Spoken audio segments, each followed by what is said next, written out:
Famílias edificadas sobre a rocha é o tema geral deste mês, o mês em que a nossa igreja, junto com várias outras igrejas evangélicas, mais batistas em especial, nós estamos refletindo sobre isso todos os dias. Você está recebendo posts, você que faz parte das listas de transmissão que temos, você recebe os posts com textos bíblicos e uma meditação para cada dia, uma mensagem, um tema para cada dia. Hoje estaremos pensando sobre edificar sobre a rocha, na esperança, na certeza das promessas de Deus. Há promessas para o povo de Deus. Em Hebreus capítulo 6, do versículo 11 até o final do capítulo, que é o versículo 20,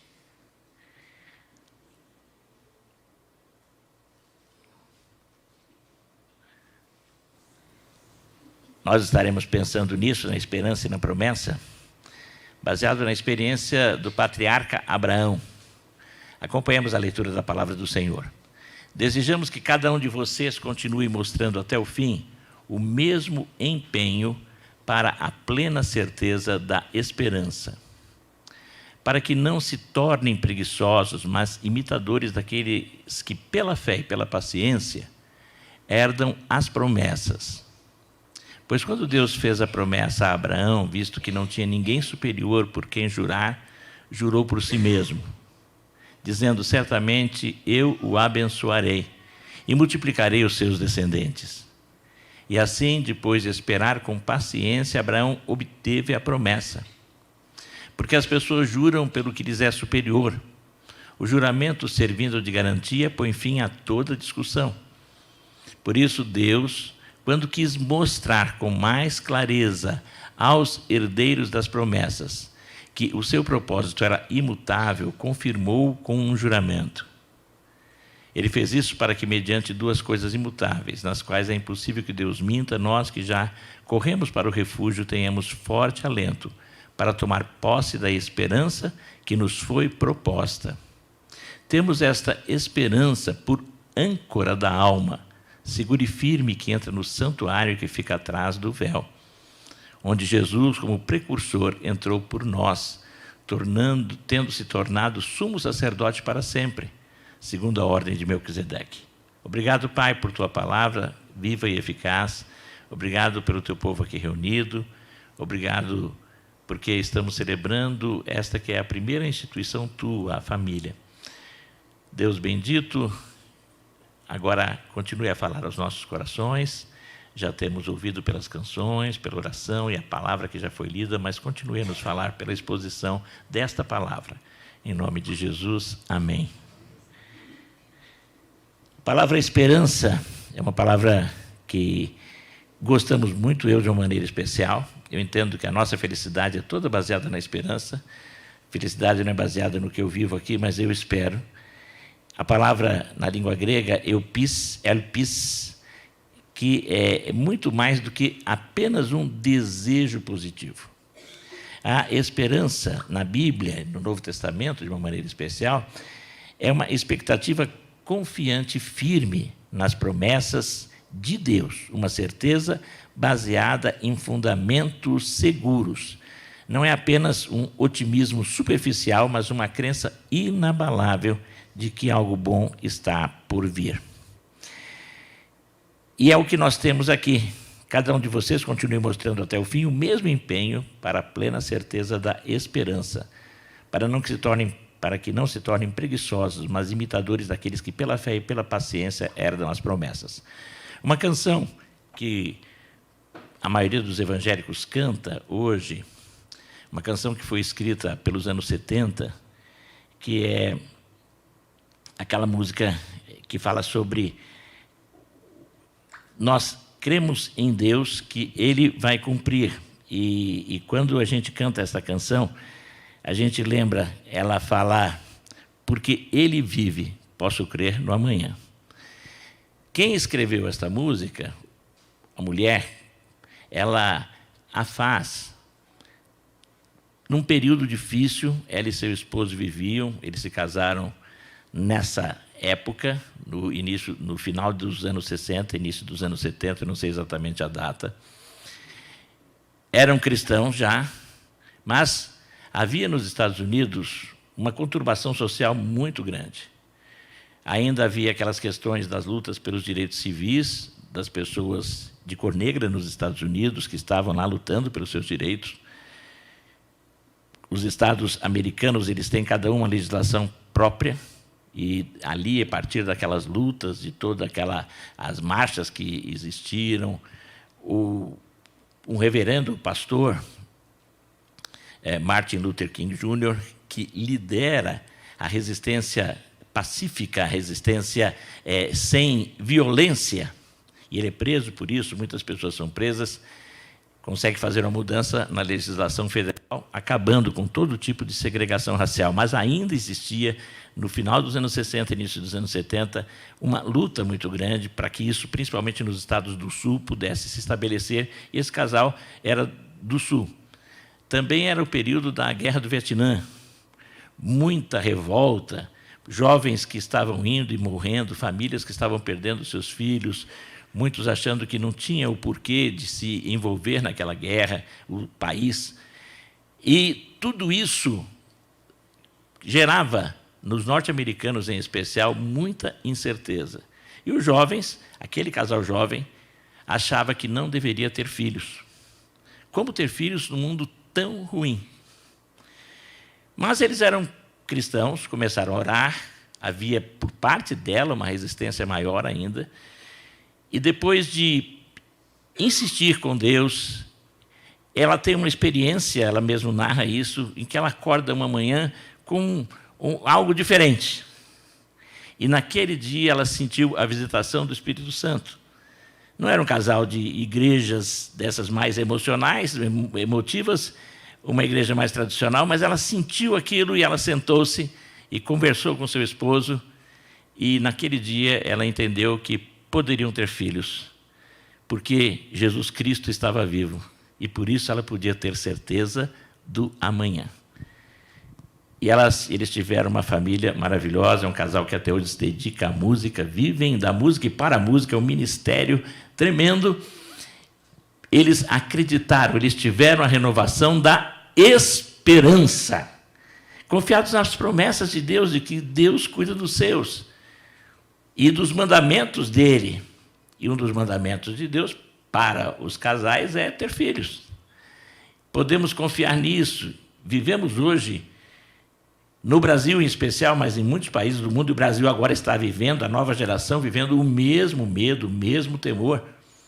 Então, é muito mais fácil ter os filhos chamados pais dos filhos de quatro patas, né? Porque você, com facilidade, não vai ter crise de adolescência com eles, você gasta bastante, porque se cuidar bem, vai gastar. Nada contra ter animais, ter os pets, mas eles não podem ser substitutos. Há algumas situações em que realmente os pais não podem gerar filhos, mas há a adoção que é tão necessária e tão boa, mas há essa situação. E, nesse sentido, nós temos que ter esperança. Esperança nas promessas de Deus. Ele promete que vai cuidar dos seus. O Salmo 127, mesmo que nós lemos, fala que é o salmo que fala sobre edificar a casa com Deus. Se não for o Senhor que edifica a casa, em vão trabalham. Em vão trabalham. Se ele não é o construtor, em vão trabalham os que a edificam. Agora, quando deixamos ele construir, ele ser o engenheiro, quando temos o solo firme, e o solo é Jesus, a rocha, e quando, como família, estamos ali fincados nesse solo, quando temos o Espírito Santo como mestre de obras, e a Bíblia como a planta, não apenas para ser enfeite, quem já construiu e quem constrói sabe disso, você não pode pôr a planta ali bonitinha. A planta é para sujar mesmo, a planta é para ser olhada, para ser consultada toda hora, e a Bíblia é essa planta. Nós podemos confiar que Deus provê o sustento, porque Ele trabalha pelos que nele confiam até no turno da noite. Por isso é inútil levantar tarde, comer tarde, dormir tarde, né? Porque Ele providencia quando você confia. E os filhos são herança do Senhor. O fruto do ventre é um presente que ele dá. São flechas. E nesse sentido temos que estar preparados. A flecha tem que ser lançada. Mas há uma promessa, a promessa do cuidado do Senhor. É claro. E aí o texto continua e prossegue e entra na história de Abraão. Mas o versículo 12 diz: não se tornem preguiçosos, imitadores daqueles que pela fé e pela paciência herdam as promessas. E aí vem o grande exemplo do patriarca Abraão.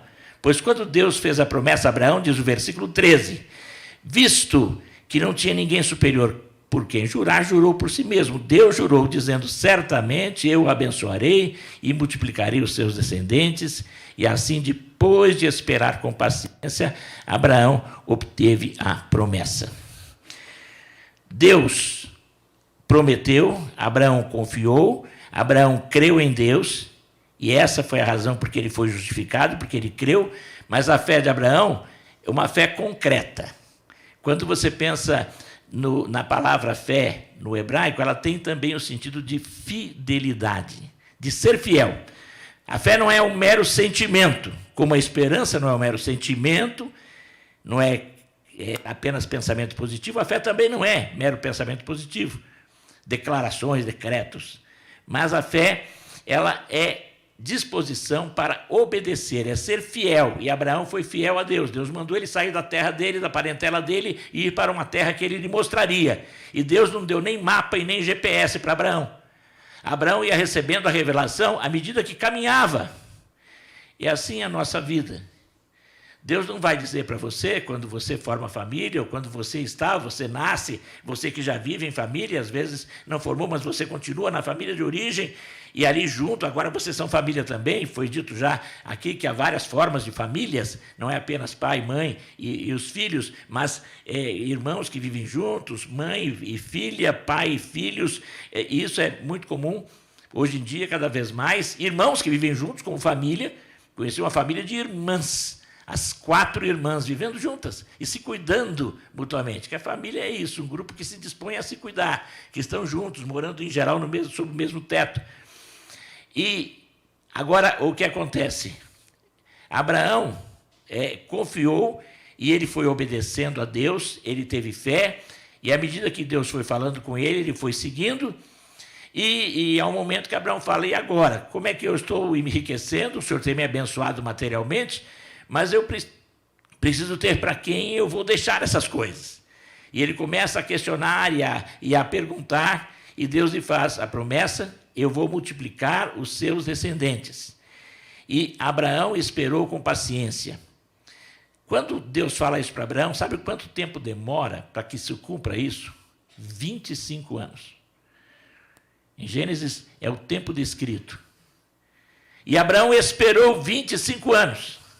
Às vezes a gente não aguenta esperar meia hora.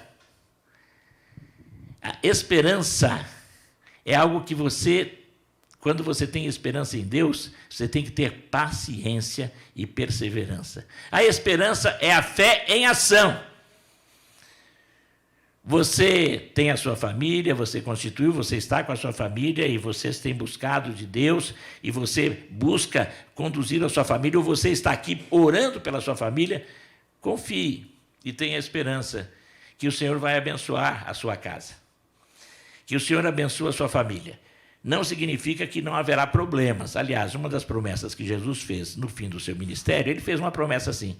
Ele diz o quê? Ele prometeu que no mundo tereis aflições. Essa é uma promessa. Mas ele prometeu também que aqueles que com ele estivessem teriam o quê? Bom ânimo. Mas tenham bom ânimo. Eu venci o mundo. E com Jesus nós somos mais do que vencedores. Romanos 8,37 diz isso. Porque a nossa fé em Jesus não é uma fé apenas para esse mundo e vitórias aqui, mas é uma fé para a vitória eterna. Por isso, com Jesus nós já somos vencedores, e mais que vencedores. Mas ele também promete que não haverá nenhuma provação, nenhuma tentação acima da nossa capacidade de suportar. Eu tenho que confiar nesta promessa e seguir obedecendo. Ah, mas Abraão falava com Deus. Olha, mas às vezes demorava se falar de Deus com Abraão. É que a gente vira uma página da Bíblia, você virou 10, 20, 30 anos, às vezes até um século. E a gente não consegue mensurar Hoje está muito melhor. Eu agradeço a Deus por viver nesses dias. Eu já vi alguém falando, eu queria viver no tempo dos patriarcas, ver aqueles milagres. E demorava. 25 anos para nascer, para ter o milagre do homem de 100 anos ter filho, uma mulher de 90. Foi um milagre, é claro, mas demorou. Agora, o que acontece? Todo dia, você e eu podemos ouvir Deus. Todo dia, toda hora, ouvindo a palavra de Deus. Essa palavra que foi registrada e que nós chamamos de Sagradas Escrituras, e de fato são, é uma palavra que tem que ser estudada, porque temos que ouvir Deus falando todo dia, não apenas lida, mas nela temos que meditar.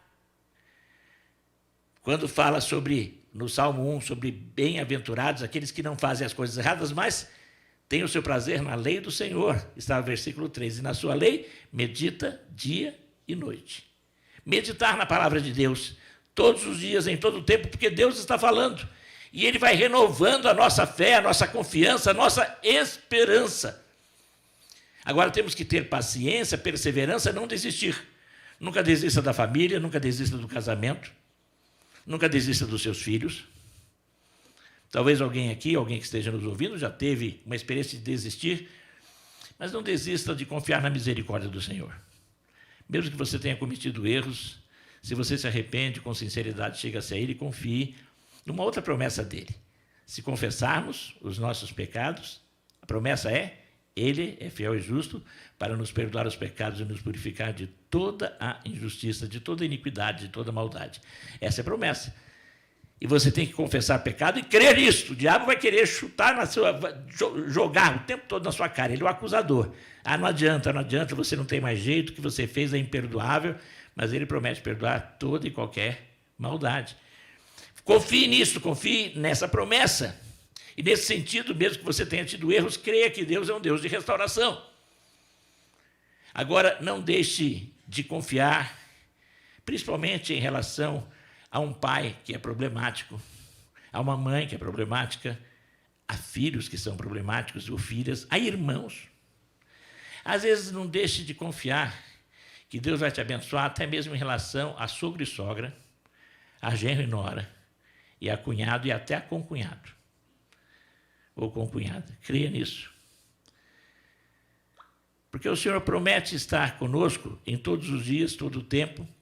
Ele diz que nada vai ser além da nossa capacidade de suportar. E nós falaremos hoje sobre algo que é importante, à noite estaremos falando, pensando no Dia das Mães também, mas pensando sobre algo que sempre vai dar resultado quando aplicado, que também é promessa de Deus. Mas eu não vou dar um spoiler aqui. Participe do culto à noite. Se você estiver presente, vai ser melhor ainda, as mães em especial. Agora, Deus, Ele quis mostrar e Ele confirmou com um juramento. Deus jurou. A promessa de Deus foi um compromisso firme e por isso não tinha discussão. E as coisas de Deus e as promessas de Deus são imutáveis. Quando Ele prometeu salvação a todo que crê em Jesus, isso é uma promessa imutável. Por isso eu sei que um dia, tendo recebido Jesus como Senhor e Salvador da minha vida, você que fez isto com fé, você que realmente arrependeu-se, o Espírito Santo entrou na sua vida e Ele é o penhor, Ele é a garantia. Efésios 1, 13 e 14 fala isso. Você foi selado com o Espírito Santo da promessa, então você pode crer que você está salvo. Jesus Cristo disse que as ovelhas ouvem a voz, vão até Ele, e Ele as toma e ninguém as arrebatará da sua mão. Creia nesta promessa. Não é porque você tropeçou, porque você fez alguma coisa. Se você é do Senhor, o Espírito vai incomodá-lo, você confessa, mas tenha certeza de que o Senhor perdoa e que Ele garante a salvação prometida, porque o Espírito Santo está em você e Ele não retira. Mas eu posso apagar o Espírito. Sim, é como você apagar uma vela. Coloca um copo em cima da vela. Lembra dessa experiência na escola? Coloca o copo em cima da vela acesa. Vai acontecer o quê? A vela apaga. Mas a vela continua ali. E ela pode ser acesa de novo. Às vezes, você não sente mais aquele calor da presença do Espírito na sua vida para o seu afastamento, o seu esfriamento, mas o Espírito está ali. E você confessa o pecado e o Senhor acende de novo. O Espírito está ali. Agora você tem que permitir e cada dia ser cheio desse Espírito. Deixar que ele preencha todos os aspectos da sua existência e também a sua família. Há uma promessa também, lá em Provérbios: ensina a criança no caminho que deve andar e ainda quando for velho não se desviará dele. Cremos todos, a maioria, e eu creio assim, que quem escreveu aquele provérbio foi Salomão. Eclesiastes e Provérbios são escritos de Salomão lá na velhice dele. Não sei quantos anos era a velhice de Salomão, mas era velho para aquela época. E na velhice, ele dá a entender, e Eclesiastes você vê isso com muita clareza, que ele se arrependia dos desvios. Salomão começa muito bem, mas depois quer se tornar um grande rei, começa a fazer acordos políticos, e aqueles acordos eram firmados por casamentos, e se desviar, porque ele se casa com mulheres idólatras, e ele se desvia dos caminhos de Deus, ele se afasta do culto ao Deus único, começa a dividir o seu coração e a sua devoção com os deuses das suas esposas, para ser politicamente correto. Abraão se preocupou em ser politicamente correto. E por isso ele se dá mal. Mas no fim da vida, aquilo que foi colocado no coração dele, pela sua mãe Batseba, que teve uma experiência terrível, mas se arrependeu, e se tornou a mãe do rei, que deu prosseguimento à dinastia de Davi. E eu tenho certeza que quem com a sua mãe esteve e foi o mentor espiritual dela foi um profeta chamado Natã. O mesmo que foi usado para alertar Davi do pecado cometido. E é ele que está com Batseba quando ela vai requerer o trono, porque já tinha um outro querendo tomar o trono, logo quando Davi ainda não tinha morrido. E ele vai junto. Então, Natã, ele é o grande mentor espiritual de Salomão. E foi inculcado em Salomão, como nós já ouvimos aqui, lá em Deuteronômio, como está em Deuteronômio 6. Foi inculcado, nós temos que inculcar os nossos filhos. Inculcar, é isso mesmo, enfiar lá dentro. Você tem que fazer isso com seu filho, sua filha, sobrinho, sobrinha. Enfia lá dentro a palavra de Deus. Recita versículo bíblico, vai falando, faz ele memorizar, faz ele cantar, canta com ele, faz a devocional. E aquilo fica. Porque ele diz assim: ensina a criança no caminho que se deve andar, e ouvimos isso toda vez que tem apresentação de bebês, a irmã Fátima lê esse texto, é muito importante. E o texto diz o quê? E ele sempre vai estar nos caminhos do Senhor, e ainda quando for velho, não se desviará dele. Muitos se afastam na juventude. Eu vivi isso com meu pai. Até os 16 estava na igreja, malemar, até que quando viajou, mudou para fora, saiu lá do interior de Mato Grosso, se desviou, viveu uma vida terrível. Aos 30 anos, volta para o Evangelho. Volta o tempo suficiente para aos 32 apresentar e ser diagnosticado com um tumor cerebral. Aos 34 faleceu, mas faleceu firme nos caminhos de Deus. O tempo suficiente para começar a inculcar na minha cabeça e da minha irmã a lei do Senhor, a palavra do Senhor. Não estava tão velho, mas ele voltou a tempo. Agora eu sei de alguns que voltam na velhice mesmo, depois de afastarem, mas aquilo que foi plantado, foi bem plantado, foi regado com oração, com certeza vai brotar e germinar. Vai germinar e brotar, e vai frutificar. Amém para isso? Tenha esperança. Se você tem ensinado seus filhos, não perca a esperança, ore por eles. Não deixe de orar nunca, não desista nunca. Persevere. Persevere em relação ao seu casamento, em relação à busca de relacionamentos, a voltar a conversar, dialogar com seu irmão ou com um parente qualquer. Nós temos que buscar fazer, porque a família é o primeiro lugar onde fazemos tudo, inclusive a nossa experiência de fé e de vivência com Deus. Agora, ele, pela fé, tomou posse da esperança. Nós tomamos posse da esperança. E por isso nós podemos agradecer. Ouvi de uma irmã que faleceu aqui, a irmã Elvira, o testemunho do seu filho, que eu creio, porque ele foi criado no Evangelho, vem pelo menos nos cultos de quarta-feira. Está aí o Luiz, se estiver participando com a gente. Luiz, bem-vindo sempre aos cultos. Mas o seu filho declarou: a minha mãe, se tinha algum problema, e a gente chegava preocupados com ela e por ela, ou preocupados com o problema, ela dizia: eu já orei. Deus está cuidando. Essa fé levou essa senhora, que faleceu com mais de 100 anos, 101 anos, a estar sempre louvando a Deus e deixando impactado o seu filho e creio que toda a família. Nesse sentido, nós podemos antecipadamente agradecer, em tudo dar graças. Você pediu, você tem colocado na presença de Deus o seu casamento, os seus relacionamentos, os seus filhos, pais, sogros, ou quem quer que seja. Agradeça: Senhor, eu sei. Agora, vá sempre buscando fazer a sua parte em relação a tudo isso. Abraão continuou. E aqui o versículo 19, uma das frases, e isso é preservado, outras traduções trazem de forma diferente. Coloca o versículo 19. Na NAA, você tem esta frase. Vamos ler juntos? Temos esta esperança por âncora da alma, segura e firme, e que entra no santuário que fica atrás do véu. É poesia, não é? Esperança é âncora da alma. Você já viu um navio ancorado? Um barco ancorado? Ele não fica estático, ele balança. Ele tem que estar bem ancorado, porque senão ele vai bater no navio do lado. Mas ele sendo bem ancorado, o marinheiro que fez aquilo, que fez a ancoragem, fez de forma correta, ele vai balançar. Vai balançar, as ondas vão balançar ele. Mas ele está firme ali, ele não vai sair do lugar. Assim, esta esperança como âncora da alma não significa que você não vai passar por tribulações. Não significa que a sua família não vai passar por adversidades. Quando Jesus Cristo propõe a parábola lá em Mateus 7, para se edificar a casa sobre a rocha, ele diz o quê? Aquela casa edificada sobre a rocha ficou tranquila, só céu de brigadeiro? Não. Veio tempestade, veio ventania, enchente, bateu, as águas bateram, mas aquela casa não caiu. Agora ela deve ter destelhado, deve ter tido algumas avariações. No entanto, ela esteve ali firme. A âncora é isso, ela segura. Não significa que você vai ficar estático, que você não vai balançar, mas significa que você não vai perder e não vai sair do lugar, você vai ficar no porto.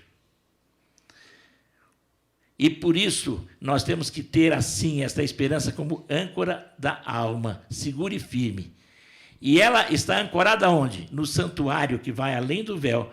Porque quando Jesus Cristo morreu, uma das coisas que aconteceu foi o quê? O véu que separava o Santo dos Santos, que era o lugar santíssimo, onde o sacerdote entrava uma vez por ano.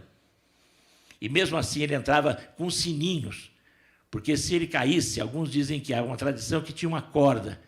Ninguém entrava, eles puxavam o sacerdote se tivesse algum mal súbito ali no Santo dos Santos.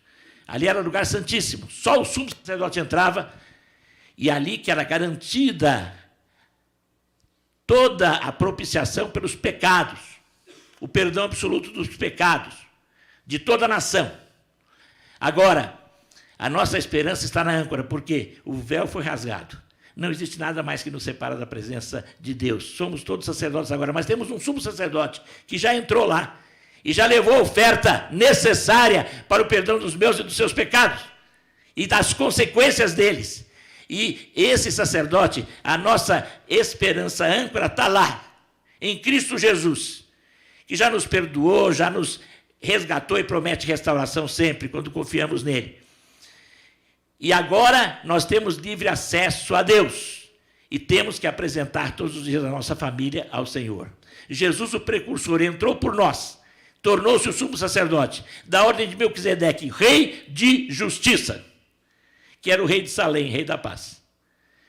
Nós somos justificados pela fé nele. E nisso, nessa justificação, na certeza do perdão, é que está a nossa alma ancorada. E junto com a nossa alma, a alma dos nossos que conosco estão, da nossa família. Por isso, temos que crer nas promessas de Deus, nesse Senhor que promete estar conosco, nesse Senhor que promete suprir e nos dar o pão de cada dia, nesse Senhor que, como o salmista disse, nunca vi o justo mendigar o pão e nem a sua descendência padecer necessidade. Podemos ter dificuldades, apertos, e às vezes os temos até como consequência de erros nossos, de mau uso dos bens que Deus nos dá, das oportunidades que Ele nos oferece. No entanto, Ele está ali conosco, está sempre conosco, está sempre com você e com a sua família.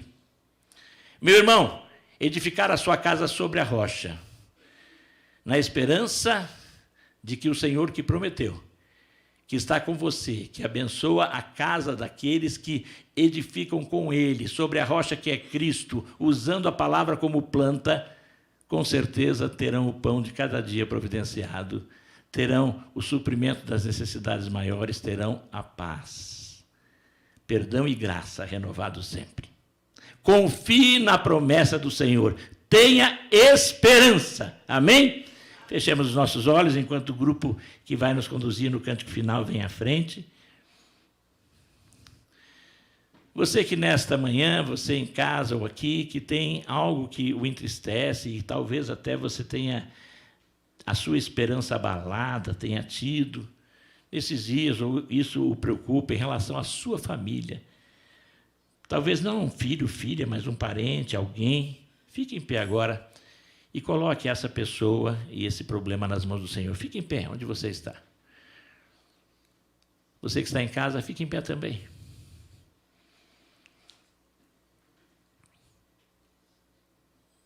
E diga assim: Senhor, eu confio em Ti. Diga: Senhor, eu confio em Ti. Confio nas Tuas promessas. Aumenta a minha fé. Renova a minha esperança. Pelo poder do Espírito Santo. Em nome de Jesus. Amém.